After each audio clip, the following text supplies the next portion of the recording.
Welcome to దిల్సే నేను మీ దిలీశ్వరి అలియానా.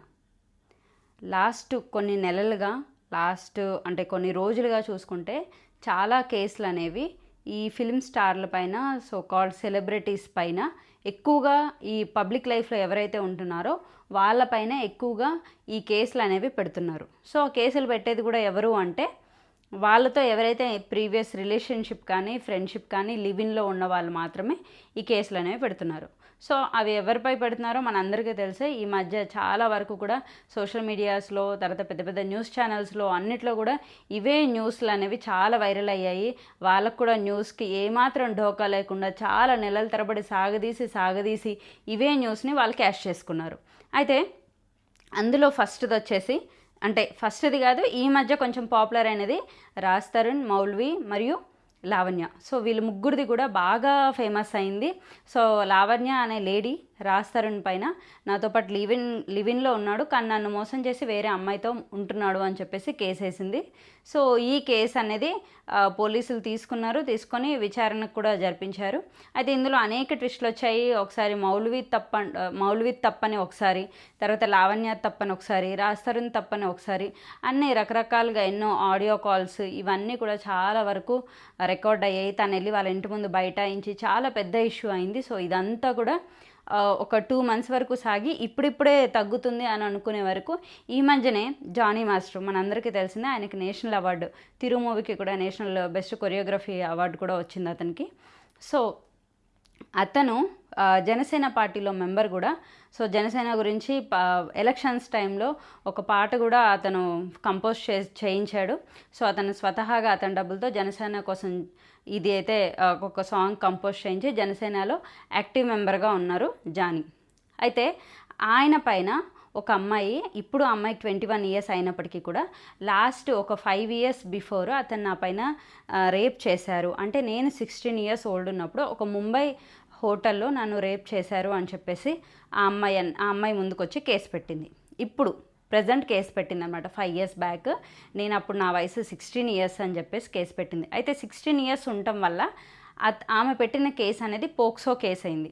So POCSO case అనేది 18 years కంటే తక్కువ ఏజ్ గ్రూప్లో ఎవరైతే ఉంటారో వాళ్ళపైన సెక్షువల్ హెరాస్మెంట్ కానీ జరిగితే, వాళ్ళని రేప్ కానీ సెక్షువల్ హెరాస్మెంట్ కానీ, అది వెర్బల్గా అయినా సరే ఫిజికల్గా అయినా సరే, ఏదైనా సరే ఎవరైతే అమ్మాయి ఎవరైతే ఉంటారో వాళ్ళు రికగ్నైజ్ చేసి కానీ లేకపోతే కేసు కానీ పెడితే వితౌట్ ఎనీ, అంటే ఇంకా వేరే ఏం లేకుండా డైరెక్ట్గా అమ్మాయి చెప్పిన వాంగ్మూలాన్నే తీసుకొని అతన్ని అరెస్ట్ చేస్తారనమాట. సో అలా జానీ మాస్టర్ని అరెస్ట్ చేశారు.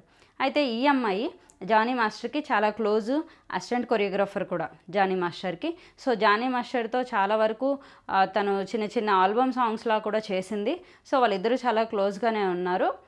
కానీ ఆమె చెప్పిన విషయం ఏంటి అంటే, అతను ఎప్పుడు కూడా నన్ను చాలా హెరాస్ చేశారు, ముంబైలో రేప్ చేశారు, క్యారవెన్స్లో రేప్ చేసేవారు, ఇంకెక్కడైనా మూవీస్కి అవుట్డోర్స్ వెళ్తే అక్కడ నన్ను చాలా హెరాస్ చేసేవాళ్ళు, నేను ఒప్పుకోకపోతే నన్ను చాలా తిట్టి కొట్టేవాళ్ళు అని చెప్పేసి కూడా చెప్పింది. అంతేకాకుండా ఇక్కడ ఇంకో పెద్ద విషయం ఏం చెప్పిందంటే, నన్ను మతం మార్చుకొని ఇస్లాం మతం తీసుకొని నన్ను పెళ్లి చేసుకోవాలని ఫోర్స్ చేశారు జానీ మాస్టర్ అని చెప్పింది.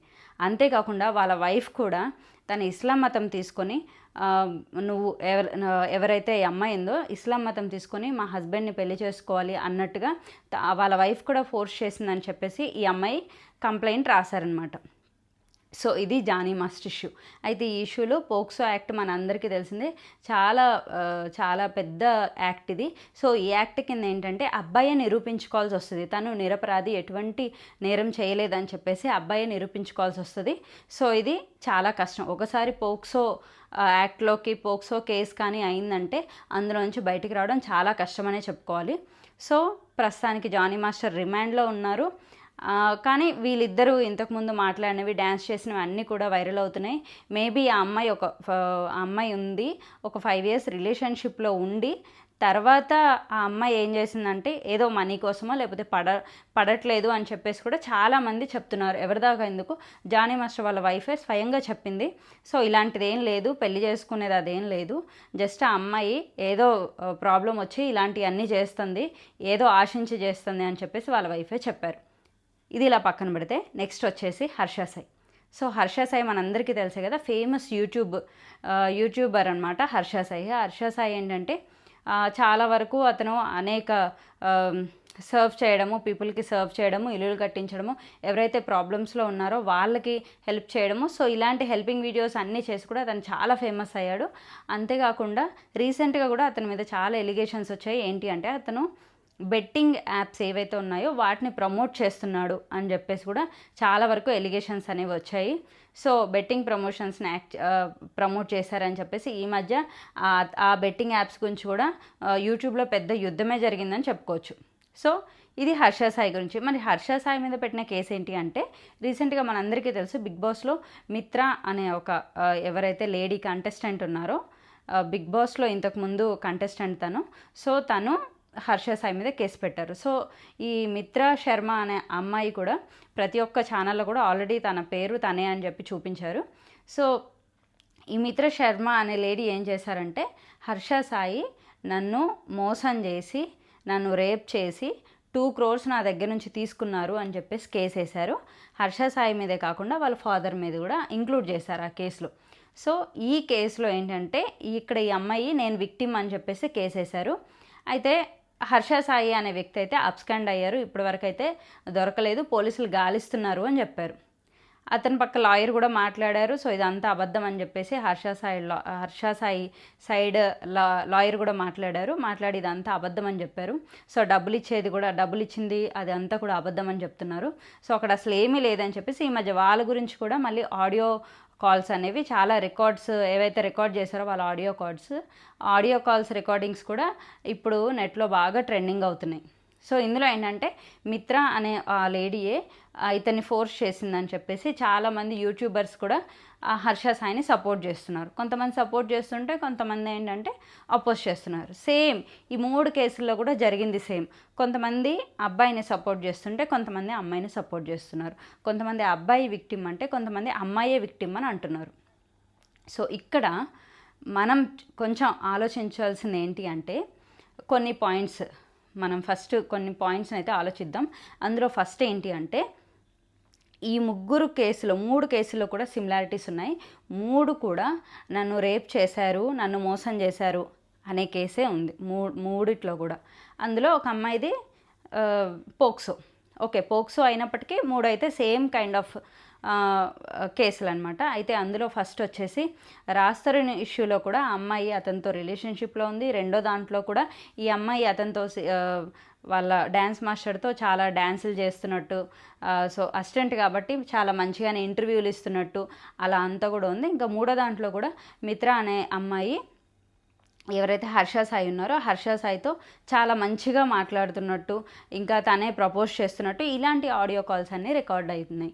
అయితే దీంట్లో మనం అబ్జర్వ్ చేయాల్సింది ఏంటంటే 3 రిలేషన్లో ఉన్నారు. 3 కూడా ఒక కైండ్ ఆఫ్ రిలేషన్షిప్, అది ఫ్రెండ్షిప్ అవని, లివ్-ఇన్ అవని, మ్యారేజ్ అవని, ఏదైనా అవని 3 కూడా ఆల్రెడీ పరిచయస్తులే. ఇందులో ఎవ్వరు కూడా కొత్త వాళ్ళు లేరు. కొత్తగా నేను వచ్చి సడన్గా ఇది ఫేస్ చేశాను అని చెప్పిన వాళ్ళు ఎవరు లేరు. ప్రతి ఒక్కరు కూడా వాళ్ళ లైఫ్లో ఎప్పటి నుంచో ఉన్నారు. ఎప్పటి నుంచో ఉండి ఇప్పుడు కేసు పెట్టారు.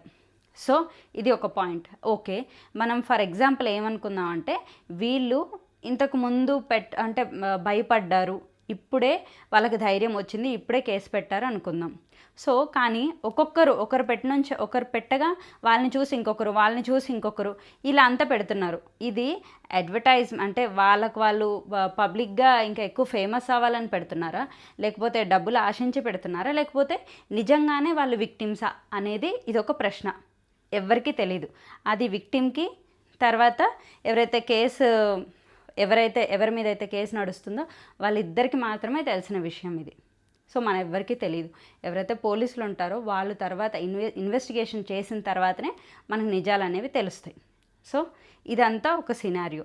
అయితే ఇప్పుడే ఎందుకు వస్తున్నారు అంటే మాకు అంతకు ముందంతా ధైర్యం లేదు, సో ఇప్పుడు మేము చీట్ అయ్యాము, అంటే చీట్ చేయబడ్డామని చెప్పేసి తెలుసుకొని ఇప్పుడే బయటకు వచ్చాము అందులోంచి అని చెప్పేసి అని అంటున్నారు. సో ఓకే, కొన్ని కేసెస్లో అలా కూడా అయిండొచ్చు. చాలా అంటే వాళ్ళకి ఆ టైంకి ధైర్యం వచ్చో, లేకపోతే ఇంకేదో కేసుని చూసి దాని నుంచి ధైర్యం తెచ్చుకొని ఇంకొకరు బయటికి రావడం అనేది అది ఎప్పుడు కూడా అంటే హర్షించదగ్గ విషయమే. ఎందుకంటే ఒకరిని చూసి ఇంకొకరు రావడం అనేది అది ఒక కైండ్ ఆఫ్ రిఫర్మేషన్ అనే అనుకోవాలి. సో దాంట్లో భాగంగా వీళ్ళు నిజంగా విక్టిమ్స్ అయితే ఇలా కొంచెం లేట్గా అయినా సరే ఇలా ముందుకు రావడం వల్ల ఎవరైతే మోసం చేశారో వాళ్ళకి శిక్ష పడుతుంది. సో వాళ్ళకి శిక్ష పడుతుంది కాబట్టి అది మంచిదే. కానీ ఒకవేళ వీళ్ళే నిర్దోషులు అయ్యిండి వీళ్ళు కావాలని ఇలా వీళ్ళని ఇరికిస్తే అప్పుడు దానికి బాధ్యులు ఎవరు? సో వీటన్నిటి మీద కూడా ప్రాపర్గా కూడా ఇన్వెస్టిగేషన్ అనేది జరగాలి. జరగకపోతే మన లాలోనే ఉంటుంది కదా, 100 దోషులైనా తప్పించుకోవచ్చు కానీ నిర్దోషికి మాత్రం శిక్ష పడకూడదు అని చెప్పేసి మన లాలో ఉంటుంది. అది మన ఫిలాసఫీ కూడా, గాంధీ గారు కూడా చెప్పారు. సో ఇలా ఒకవేళ విక్టిమ్ అయింటే అతనికి కంపల్సరీగా శిక్ష పడాలి. కానీ అది ఒట్టి ఎలిగేషనే అయింది, ఫాల్స్ ఎలిగేషన్ అయింటే మాత్రం దీనిపైన స్ట్రిక్ట్ యాక్షన్స్, ఎవరైతే ఫాల్స్ ఎలిగేషన్ చేశారో వాళ్ళపైన కూడా స్ట్రిక్ట్ యాక్షన్ తీసుకోవాలి. ఎందుకంటే ఇలా తీసుకోకపోతే ఇంకా రేపు పొద్దున్న ఇంకొకరు నేను విక్టిమ్ అని చెప్పేసి చాలామంది కూడా ఇలా ఫాల్స్ ఎలిగేషన్స్ చేయడానికి చాలామంది ఉంటారు. ఎందుకంటే అదే చెప్పాను కదా, డబ్బా ఫేమా ఏదో ఒక రూపంలో ఫాల్స్ ఎలిగేషన్స్ చేయడానికి కొంతమంది ఉన్నారు. ఒక 99% మంచి అమ్మాయిలు ఉన్నప్పటికీ ఒక 1% మనం చెప్పలేం. అంటే ఇప్పుడు ఈ కేసుల గురించి కాదు, ఇంకా ఏవైనా వీటి నుంచి మిస్లీడ్ అయ్యి వేరే వాళ్ళు ఎవరైనా కొత్త వాళ్ళు ఫాల్స్ ఎలిగేషన్స్తో ముందుకు రావచ్చు అనమాట.